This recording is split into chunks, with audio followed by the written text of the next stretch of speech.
Hey Mac, I appreciate the chance to keep working together.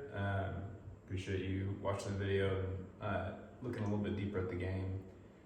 I'm going to walk through the rules. I'll play a little bit. You don't have to watch the video. You can the whole video, you can kind of just stop whenever you get it. But the intent of this game is about basically D&D for people who think D&D is silly. It's a 20 to 30 minute dungeon crawl where it kind of forces people to role play, like basically tricks them into role playing. These 62 cards face down represent a cave, and you have to map the whole cave, basically flip every card. You have to do that before the torches run out. Every turn, when you're done with your turn, you flip a torch. So there are 62 cards on the table, there are 52 torches. So you have to get creative about who solves what cards, because each player, there are 4 players playing in cooperation. They draw a character.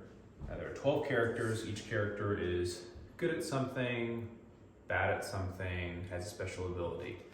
It's basically those characters and choosing which character tackles which card that helps you solve 62 cards in 52 turns. Because there are 12 cards, there are 12 characters, every game there are 8 characters who can do things that you don't have access to. You just have the abilities of your 4. And so some cards they can solve quickly, but then a lot of cards they're just gonna have to slog through. So for the purposes of this game, I drew my 4 already. I'll tell you a little bit about them, but I won't go too deep into them. So I got the Explorer, who basically moves quickly through the map. His downside is he's pretty confident and he has to attempt every card. The Sellsword, who's a good fighter, but will run away whenever he is in mortal danger. So it can get tough by the end of the game when everybody's low on health points, that he ends up running away from a lot of fights. The Woodsman, who's pretty good at fighting creatures, but is terrified of the Ancient Spirit, who is somewhere in here and cannot fight him, period. And then the Witch, who is a little bit more asymmetrical. She doesn't have any cards that she's particularly good at, but she does come with basically a bunch of single-use spells. So whereas everybody else has an ability whether they can use over and over again each turn, she just has these spells which are higher powered, but they're one-shots. So you have to be careful about when you use them. Let me grab a few more cards that I forgot, and then I'll get started. So every card here is one of a few things. It is an enemy they have to fight, it's an obstacle they have to overcome, it's an item that helps them that they can pick up and use along the way, or an event that may help or hurt them. And there's also some freebie cards where it's like move again type stuff. And there's some walls in there blocking their path where they can't move forward. You might guess, but you can only move to adjacent cards, which creates a problem at the end of the game when each player has a limited move set. So we can only move 3 cards at a time or so. You get down low on torches, you only have a few cards left to solve. You have to get very creative about who goes to solve them. All that being said, I'm just gonna go ahead and play. Like I said, from this point on, kind of watch. There's a point you're probably got it and you're like, all right, I'm good. You can turn off the video. All right, so I'm gonna start. The order I'm gonna go in is Explorer, Woodsman, Sellsword, Witch. So starting with the Explorer. By the way, you will notice in the 62 card cave, there are 2 cards missing from the middle here, 2 cards missing from the middle here. This is the entrance, this is the exit. If you want to leave the cave, you have to do so through either of these 2 outlets. All right, Explorer flips. He got 3 wolves. The Woodsman is good at fighting wolves. This is also a hard card to fight. That's the most enemies that there are. You can probably guess I have a binary dice, just a plus minus. Plus means you kill something, minus means it hurt you and you lose a health point. So he doesn't want to fight that thing. This guy's much better suited for fighting it. So I don't want to engage that card. However, it's an enemy, and you think about D&D, that enemy may or may not see you, so I do have to roll to run away.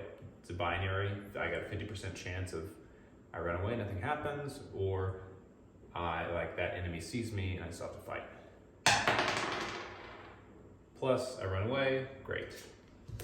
Wolf card flips over, I go back. Now, because I'm outside of the cave, I don't have to flip a torch. If you think about, I'm in a cave entrance, like it's still sunny outside, I don't need to use my torches. If I resolve that card and I ended my turn inside the cave, I would burn a torch.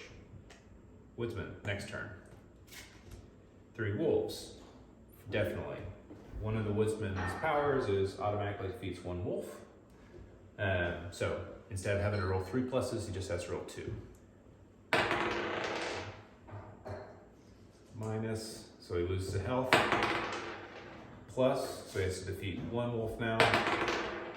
Plus, he defeats a wolf.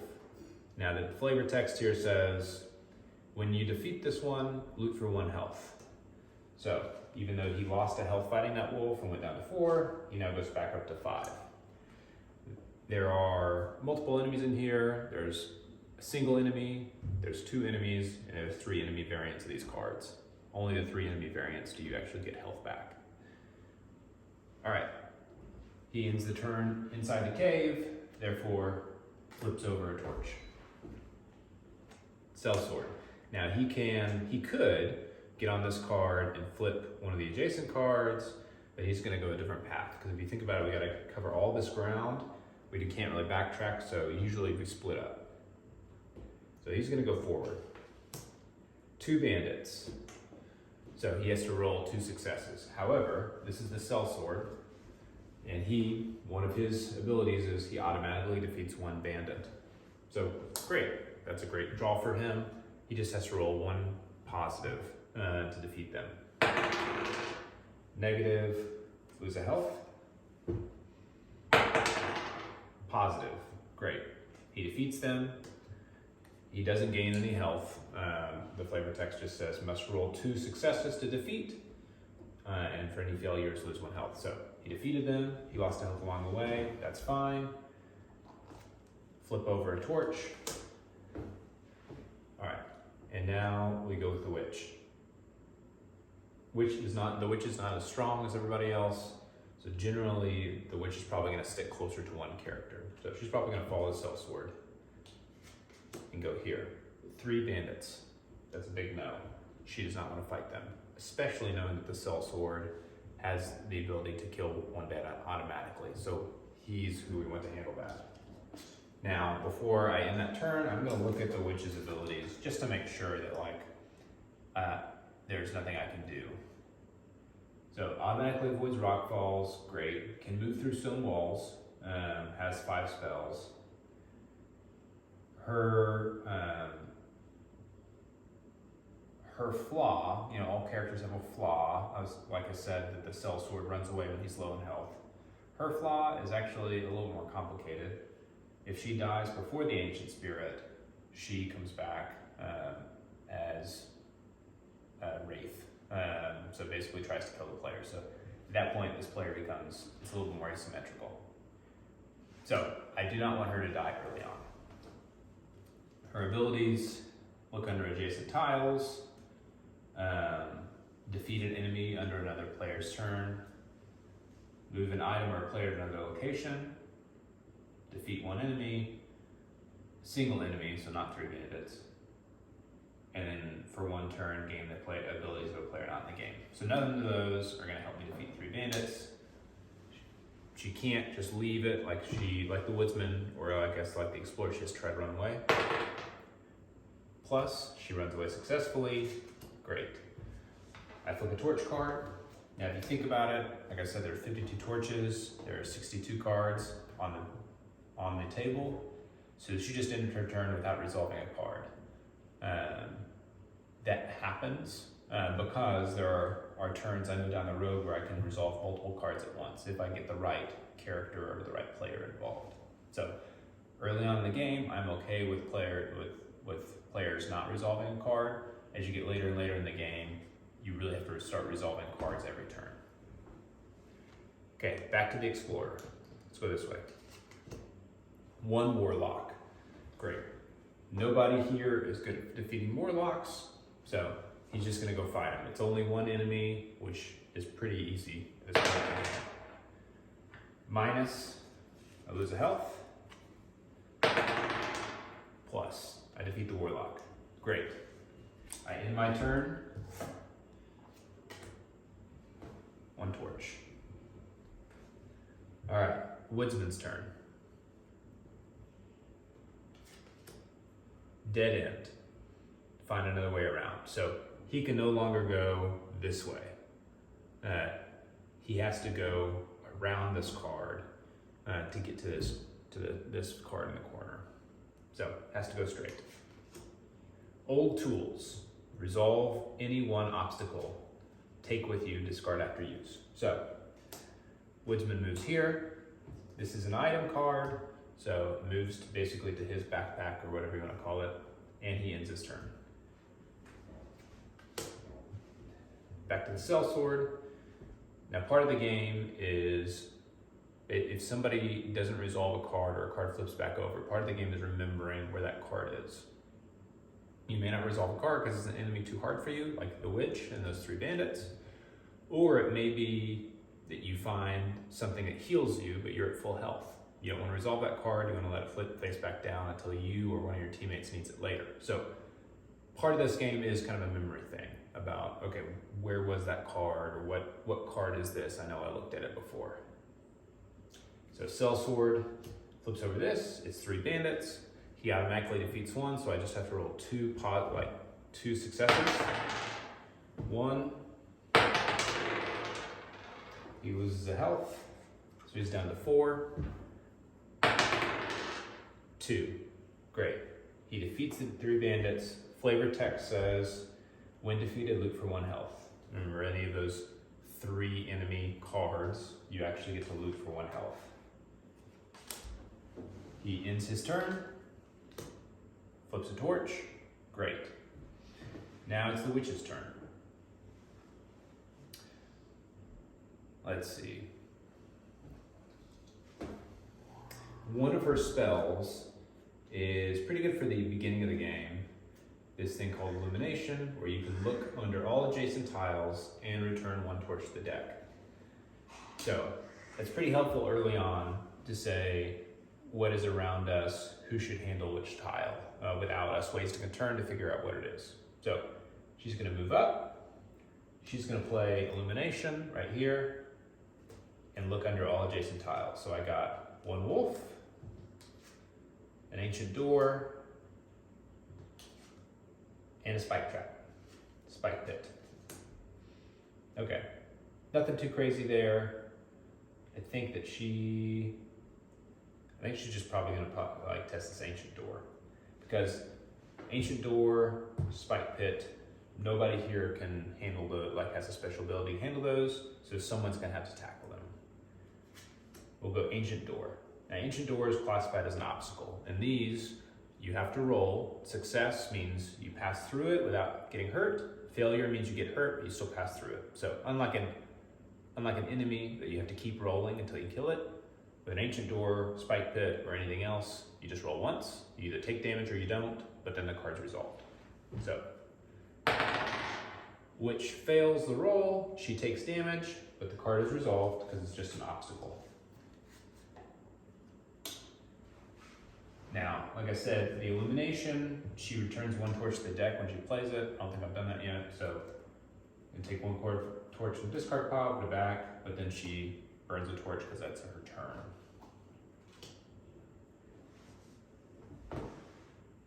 All right. I'll go 1 more round and then we'll probably end the video because I think at this point you got it. I may start again at the very end so you can kind of see the end game. All right, Explorer, he's right here. 2 bandits, I could let it flip back over and the sellsword could come get them. I'm probably gonna do that unless I fail the retreat roll. That's a retreat roll, I retreat successfully, great. I think it's early on enough in the game where I'm going to basically trade a torch for health. And instead of him having to roll against 2 bandits, I can lose a torch by ending this turn, and the sellsword can come, kill the bandits more easily, therefore I save some health, and that's okay in the beginning of the game. All right, woodsman right here. I know there's one wolf here, so I'm probably gonna plan to have the woodsman come over here and the sellsword go this way. But to do that, the woodsman has to get this card. 1 spider. Fine, nobody I have is good at killing spiders, so the woodsman's gonna take that on.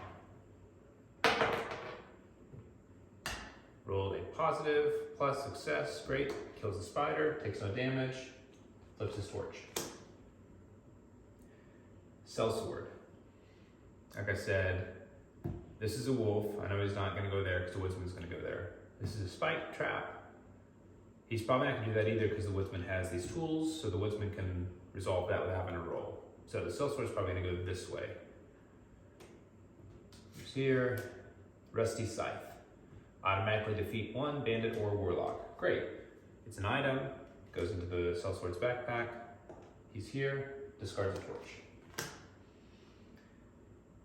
Witch, her turn. I'm gonna look one more time. The witch is a little bit more, not complicated to play, but you have to be more aware of what she can do because there are multiple things she can do, but she can only do them once. So I'm gonna real quick review what she can do. Yeah, I'm not gonna try and do anything right now. She's probably just gonna follow the sellsword. And she flips over this card, gets an item. Rotted club defeats 1 spider or wolf. She's here, that goes in her backpack. She flips a card.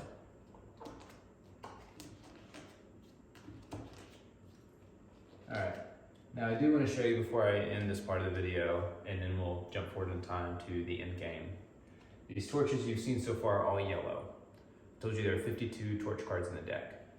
The torches change colors every 13 cards. So after the 13th yellow card, the torches become orange. This is kind of a timekeeping device for the players so that they understand how many torches have passed. There are characters who take advantage or something happens to them when the torches change colors, but really it's just, as the torches change colors, it's a reminder that so many torches have passed, and therefore, like when you get to red, you realize the game is halfway over. When you get to when you get to blue, you realize that you only got 13 torches left, and to solve the rest of the cave. All right, I'm gonna stop here, and I'll jump forward to the end game. You can see most of the board has been flipped, except for 9 cards.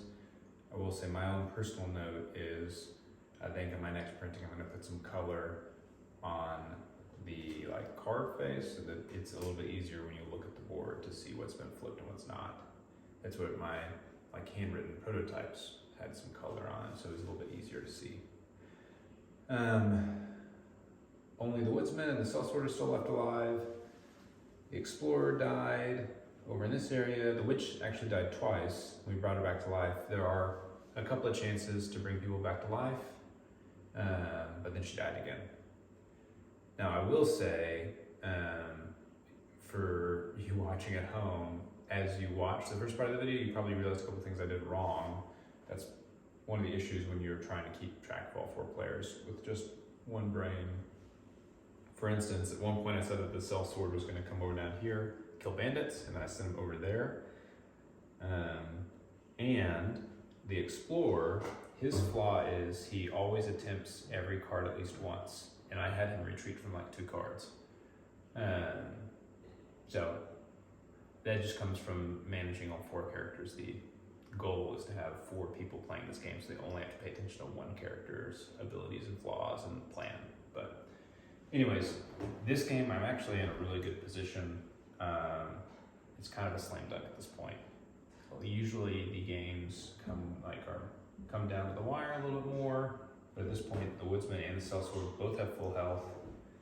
I've got like 10 torches left and only 8 cards to resolve, so unless I have a streak of really bad rolls, like the game's kind of in the bag. So I'm just gonna go. Woodsman starts first. It's a blank. 2 spiders. 1 success. 1 failure. 1 success. So he kills it. Honestly, I've just had really good rolls this game. Sellsword's turn. Blank. 1 warlock. Not too bad. Defeated. Woodsman. Rockfall. It's an obstacle he has to avoid. Successfully does it. I'm kind of amazed at the rolls I've had this game. Dead end for the Sellsword. An ancient door. Successfully does it. Woodsman here. Last card to resolve. 3 spiders. 1 success, 2 successes, 1 failure, 3 successes. He kills them because it's a 3 enemy. The flavor text says loot for 1 health, so he actually gets 1 of those healths back. That's all the cards. And at this point, he did take a turn there and he ended in a cave. At this point, I've got 5 torches left, so like this game has gone a lot better than they usually go. But to actually win the game, you have to uncover all the cards and one person at least has to make it alive. Now, at this point, that's not under question. It's just one move for the Sellsword to get out of the cave. He finishes out of the cave, therefore he does not burn a torch. 1 move here, and then out of the cave for the Woodsman. They're both out of the cave. Got 5 torches left. I've mapped the cave. So, like I said, this game right here went a lot better than they usually go. It's a little bit like Solitaire, where because of the rolls, like some games I have, you just have bad rolls, and you get down to unsolvable games. Maybe like 10 or 15% of the time. Most games end where one person like leaves with very little health left, or you have a bunch of health left, but you have 1 or 0 torches left. So, anyways, that's how the game works. I'm going to work on the art list, and then would love to partner with you on how we get the rest of the art actually paid for. So, all right, thanks, Mac.